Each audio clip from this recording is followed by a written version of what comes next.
Welcome to All Things Policy, a daily podcast by the Takshashila Institution. We are a bunch of policy nerds based in Bengaluru, and we like bringing fresh perspectives to Indian affairs and Indian perspectives to global affairs. So grab a cup of coffee, sit back, and join us for today's chat. Hello and welcome to All Things Policy, your favorite daily public policy podcast from the Takshashila Institution. I'm Anushka Saxena, staff research analyst with the institution's Indo-Pacific Studies program and your host for this episode. And what I want to talk about today pertains to the institutionalization of American foreign policy, or rather the new approach to American foreign policy as evidenced during the tenure of Donald Trump, the second tenure of Donald Trump. And, even though we're only a year into this tenure, we're already seeing major shuffles in how the US is approaching its alliances, its network of partnerships in the Indo-Pacific and in the transatlantic. We are seeing the US both wanting to be a broker of peace elsewhere and a creator of chaos in its own hemisphere. And of course, with Trump, even though, we speculated for the longest time under the Biden administration that if he comes to power, he's going to have a business angle to things. And, it's likely that he'll be harder on China than previous presidents, or at least continue the harshness vis-a-vis China. At this juncture, I can't say for certain if he wants to play both tracks, right? Nonetheless, that doesn't undermine the fact that the US-China competition is very much so real, not just in trade, but also in technological and security related domains, and is very much so a feature and not a bug of the emerging world order. In this regard, I think the institutionalization that I alluded to when I started setting the context was the release of the National Defense Authorization Act for 2026. And this act passed quickly through Senate and House of Representatives. If I'm not wrong, it became public on the 9th of December, the text at least. And now that it's law, reading it and understanding it is really, really important for anyone who wants to get into the nitty-gritty of how the US plans to fund its geopolitical and security-related endeavors. And beyond funding, how does the US approach them? What is new about Donald Trump's kind of foreign policy and security agenda? All of these can be deciphered to quite an extent, and for anyone who can read between the lines, from the NDAA. And to carry this discussion further on, I have with me my colleague from the Indo-Pacific Studies program, Abhishek Kadiyala. He has been working on the US, its domestic and foreign policy for about a year now, and he's previously done work on tracking Trump's tariffs. Now he's been going through the long document that is the NDAA for a while and has some thoughts for us. Welcome to the show, Abhishek. Thank you so much, Anushka, for having me. And yes, NDA is definitely one of the most important documents that came out this year from the US that gives the institutional support and larger understanding of how the larger US as a state and is trying to adapt Trump administration's perspectives and changes to the US foreign policy, right? Yeah. So, of course. So, in that light, let me kind of come to you with the first question, which is the big one, right? For the US, we've often associated and affiliated its foreign policy with its network of alliances. And one of those key allies from even the US's perspective is Europe, right?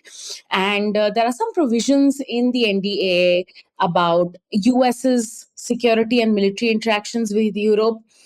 Europe on its own is on a trajectory to rearm, to build its own military industrial complex and rely internally and not on the US for its own defense, given the persistence of the Russia and even the China threats. So what does the NDAA tell us about the transatlantic partnership in general? And I'd also want to know in specific other key takeaways for our listeners at the very beginning from you on the act, and we can subsequently unravel them. Over to you. Yes. So to start broadly with, I'll just explain the key difference between authorizations and appropriations. So, authorization generally gives authority to different executive bodies to execute tasks. And it doesn't exactly give money, but it sets a upper limit on the amount of money that is to be spent in specific regards. As opposed to an appropriations bill that gives you specific amounts dedicated to be spent on particular issues, and that also holds the executive liable if they fail to spend that kind of amount on a particular issue, right? So it will be considered an impoundment. Whereas as opposed to an authorizations bill, that is NDAA, it doesn't actually exactly hold the executive authority accountable for spending the money or not. So even if we establish that point correctly in relation to the larger takeaways from the NDA, we can see it as having a great focus on economic security as a whole, because it highlights a lot of provisions within itself that is trying to insulate international trade from threats that might arise from China, right? That is one important component. Then biosecurity is also emerging as an important component of this with the Biosecure Act. Apart from that, obviously, there is a larger focus on Asia, but this time the Congress has also tried to impose limits on threats that Trump administration issues to its allies. And in doing so, it is trying to protect those alliances, as you have rightly mentioned here, right? So when it comes to Europe, three important things that can be discussed here are: first is the prohibition of troop production from 76,000 personnel from Europe. So US cannot have less than 76,000 troops present in Europe.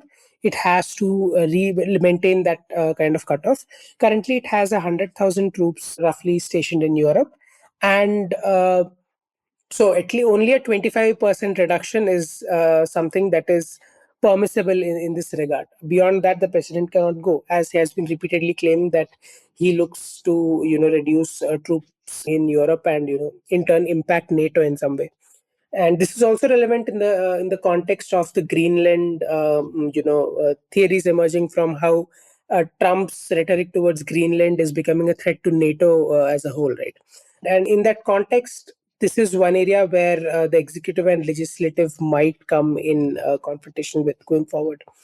Next, in Europe, we also have the Congress sending out about 400 million to Ukraine, which is also counter to the narrative that Trump administration is trying to focus on, that supporting Zelensky and putting money into this war is basically putting money into a black hole of sorts. And I think Congress clearly opposes that, and it is trying to stand up to Russia. It is trying to maintain its partnership with not only Ukraine, but at least sending them money, but also signaling to Europe as a whole that it aims to support US as a state, still looks to support Europe and treats them as ally, as opposed to Trump administration, who might have mixed views on the entire approach. Then lastly, one symbolic component here that also the bill highlights in terms of supporting NATO as an alliance is also the title of NATO Supreme Commander that is allotted to the Supreme Commander of US forces stationed in Europe, right? So that is a title that the act clearly says cannot be given away by the US or the executive in any way. So these are the main takeaways in regards to Europe in session, as mentioned in the NDA. Interesting. Thanks, Abhishek. So, you know, I'm a little confused about the congressional angle here, and where the clash is vis-a-vis the executive. And so I'm going to ask you a quick follow-up before we move on to other theaters of interest. The NDA, of course, had to go through HOR, Senate, and then ultimately it came to the president for approval before it became law. And yet, the reduction of troops in Europe and the sharing of responsibility approach to the transatlantic partnership, so that Greenland can be taken care of, so that other theaters of interest for the US could be taken care of. At the same time, also clashes with the Congress's idea that they don't want the European partnership to kind of die down or go away. even if that may not necessarily be Trump's approach. Do you see that contradiction here? There is obviously a clear contradiction in that regard, but I won't say that Trump administration entirely, although in its rhetoric it might seem that way, but through its actions as well, it doesn't entirely want to distance itself from Europe. It still wants to keep Europe, but in catering to the MAGA base, the administration also wants to push the America First narrative, where it wants the allies to be responsible and held accountable for whatever is happening, and to an extent pay their fair share in the alliance. Right. That is the entire discussion that has been happening in relation to the alliances. And I think that is what NDA largely tries to reflect as well, not only in terms of Europe, but in terms of alliances across the world, including East Asia and Indo-Pacific at large, right? That is the approach. So Congress is trying to say, embed Trump's America First ideology in a way that doesn't disturb America's existing power and interests in the region, if we can say so. Right. Yeah, that makes sense. That makes sense. Cool. And of course, that is, I think, for the better only, because we don't want those who are really excited in France or Germany to make statements about how they will stand for Greenland's defense if the US comes to act on that, right? So yeah, makes sense that both sides try and keep each other on board. Anyway, if we move further ahead from the hemisphere and the transatlantic to the east, right, we look at the NDA's provisions on China and Taiwan. Again, there's some interesting stuff in there. There is a proper Taiwan related component in the NDAA. It talks about thinking of Taiwan and speaking of Taiwan as a preferential partner in defense and trade. It talks about countering China sustainably, and that could involve potentially having a strong Taiwan angle. And again, with Trump's second presidency, there have been questions about how dedicated the US is to the Taiwan cause, and yet we see that it is under Trump that of 11 billion US dollar arms sales deal has been offered to Taiwan, even though Lai Ching-te just asked for 40 million, right? So clearly, NDA in that sense is engaging with China in a deterrence by preparation kind of approach. And from your perspective, then, what do things like the Pacific Deterrence Initiative, which has been articulated in the NDA, kind of double down on the US's China strategy? So, first things first, if we have to discuss specific deterrence initiative, although that is not directly part of NDA as of now, it largely falls, so money allocated to it will largely fall in DOD appropriations bill. That is still is under consideration, is under discussion in the Congress right now. And January 30th is the deadline for both the Defense Department appropriations bill and the State Department appropriations bill. So I think it's all building up to January 30th. And when it comes out, that will be a more appropriate time to actually talk about the impact of it. But in terms of intent itself, so Pacific Deterrence Initiative still gets adequate funding. And obviously, Trump administration is not only allowing it to have adequate funding, but in its proposal, it has asked for extended funding to, the Pacific Deterrence Initiative. That is around over $10 billion. That's an increase of over $1 billion from last year's appropriations bill. That was under Trump administrations. That was under, Biden administration's appropriations bill for PDI. Right. So in that sense, one area that Trump administration is also focusing on is infrastructure, right? Because military infrastructure in the region, Trump administration believes is not adequately suited to deter China and also respond in adequately in case of military actions. A majority amount of new funding goes to infrastructure, and there is special emphasis on joint operational readiness across the region. So I think the administration has signaled that it is very serious about PDI, whereas congressional intent is yet to fully show because there is still negotiations going on the bill. And although I don't see much scope for an increased difference between the administration and Congress. It can only be expected that Congress somewhere might limit the funding or change its focus to probably more immediately available resources or more immediately available areas like, say, joint operational readiness could be a priority, because that can be achieved in a faster manner than, say, infrastructure development that might take some more time.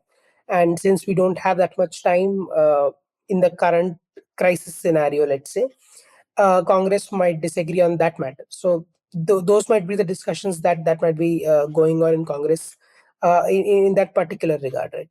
So also when it comes to Taiwan in general, obviously the defense partnership is a key component, but U.S. Taiwan joint tech and defense partnership is one key element of NDAA as well that focuses on this. And it has an increased focus on obviously countering China, and it also has a strong cyber defense capability focus on itself as well. And it also calls for greater innovation in the industry. And although obviously there is money component involved with $300 million going into the act. And yes, largely there is a larger focus, despite Trump administration showing a rhetoric that it might be not exactly keen on Taiwan. There is a strong push towards greater integration of defense and technology partnerships between both the countries, and as a deterrent to China as well. Yeah, really interesting. No, in fact, even if at one extreme we are to argue that the Trump administration is not interested, for example, in, I don't know, militarily supporting Taiwan, say, in a conflict scenario, supporting it with troops on the ground, there is definitely a high degree of specificity in what the NDAA talks about vis-a-vis how the US would want to help Taiwan. One is, there's a joint maritime operational and leadership training component between the US Coast Guard and the Taiwanese Coast Guard administration, which has been discussed. There's a porcupine strategy that's been discussed, as part of which there is an emphasis on medical resilience, which again is really interesting to me, because in war, if you see the mobilization of ready-made hospitals, if you see fast mobilization of equipment, supplies, combat casualty care, all of that again becomes crucial for you to kind of formulate a holistic defense strategy. So if the US is offering all of that to Taiwan, or at least intending to offer that, eventually, like you said, the NDA remains the upper limit. And in many ways, what happens on January 30th will also determine what the US has to offer. But the willingness again and the intent is very much so there, right? Yes. And Abhishek, if I may take you to other allies in the Indo-Pacific region, right? I think there's a discussion of wartime division of labor between Japan, Australia, the Philippines. It may not have been necessarily articulated like that in the NDAA, but you do see the US wanting Japan, wanting South Korea, wanting others, wanting Australia to take care of their own defense. It is also arming the Philippines. And, the Philippines itself has been very vocal vis-a-vis the China challenge. So, in that regard, do you see the act emphasize some sort of industrial resilience, some sort of a multinational sentiment, and some allied participation in, say, defense logistics or defense munitions within the Indo-Pacific? Yes, so there is clearly a desire for that. And although Trump administration's larger rhetoric throughout 2025 has been that, we have to bring back manufacturing to the US, and we have to focus on, building everything on our own, and, not relying on our partners or foes alike, and not giving, basically sending money out of the US and sending, jobs out of the US, and that kind of rhetoric. This act clearly mentions there is a need for a defense, cooperation initiative, especially in relation to defense manufacturing, right? Yeah. So it's basically called the Security Cooperation Initiative, which basically talks about defense industrial based cooperation between all the major Indo-Pacific partners. And it also has a strong Quad element to it as well. The larger discussion is that US has to invest in coordinating and developing defense industrial bases across its partners, be it Australia, be it Japan, be it the ASEAN countries, or be it even India for that matter.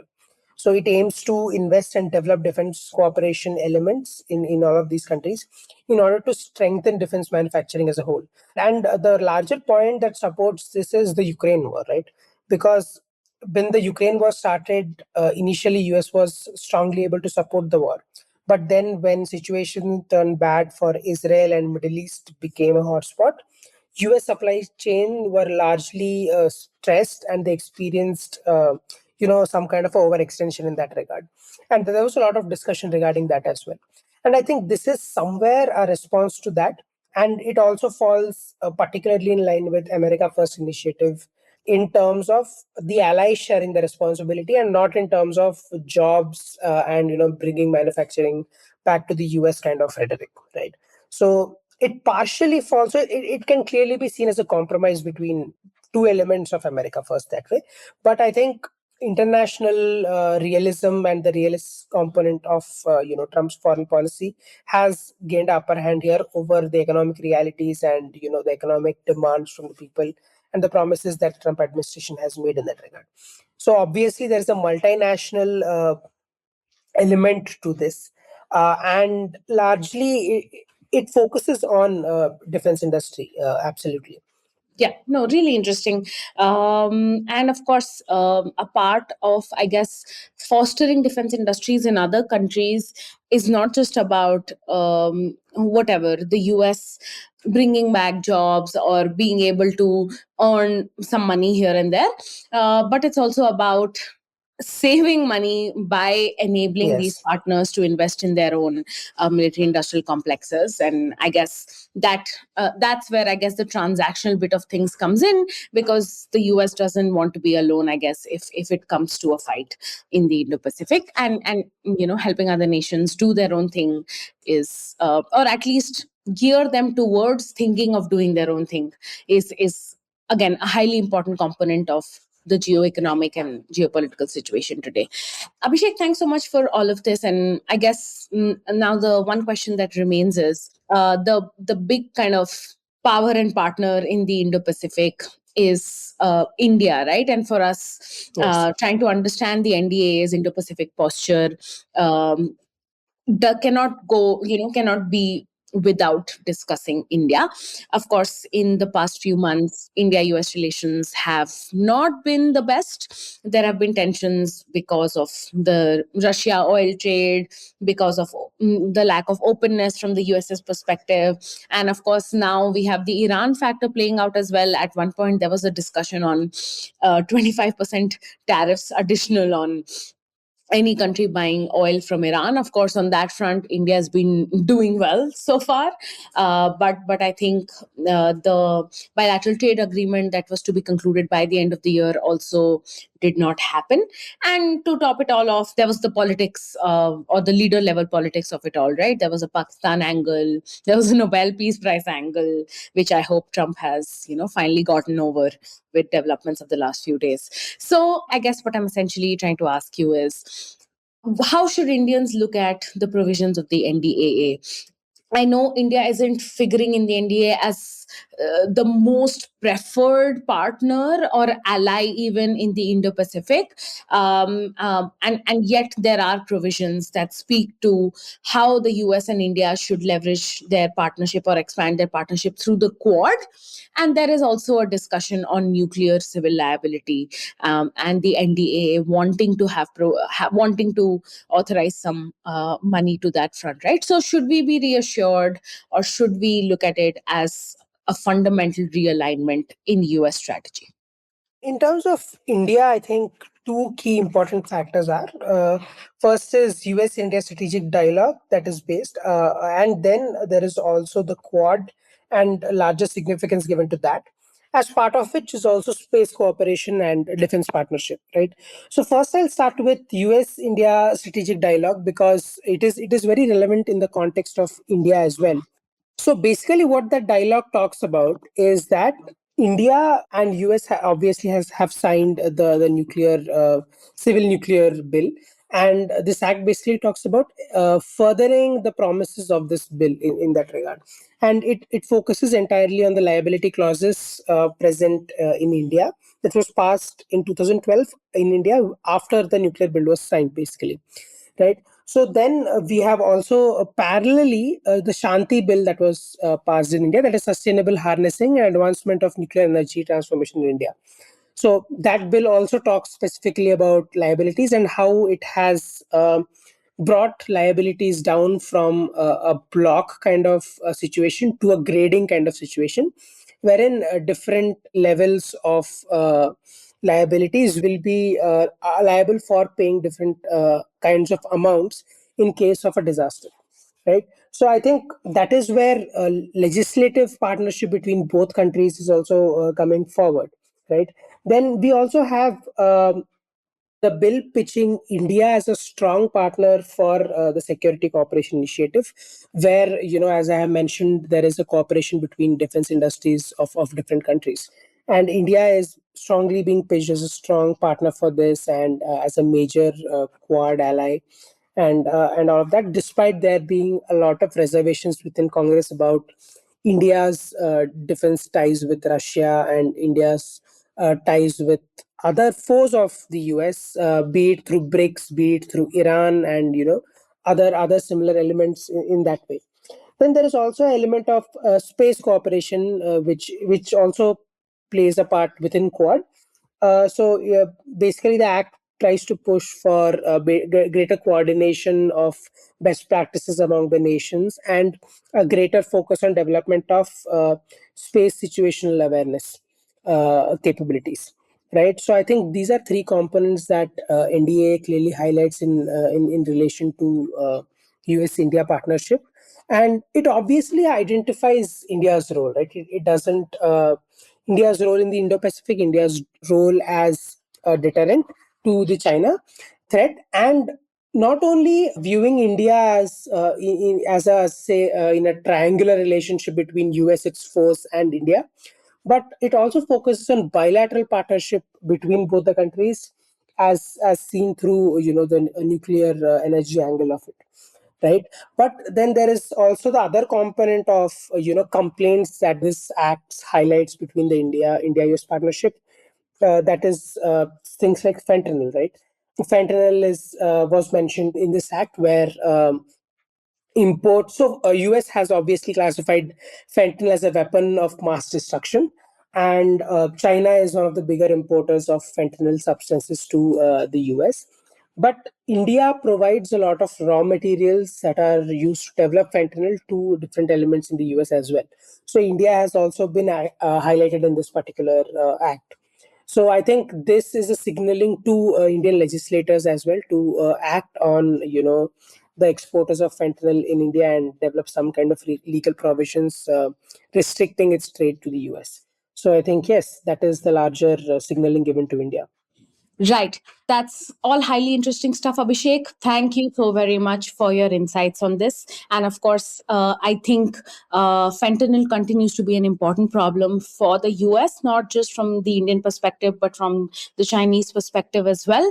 But what is also interesting is that various US government officials have been engaging with China on that issue, even as the expectation for the Indian government to crack down on fentanyl has merely been expressed. Although I do hope there are back channel or track 1.5 conversations on this front. And there is also, of course, hope that the Indian government will do what it can to assuage some of these American concerns, because again, at the end of it, I do not think the India-US partnership has reached that stage where it would be okay to give up on certain things. So strategic autonomy in that sense would have to, of course, be modulated.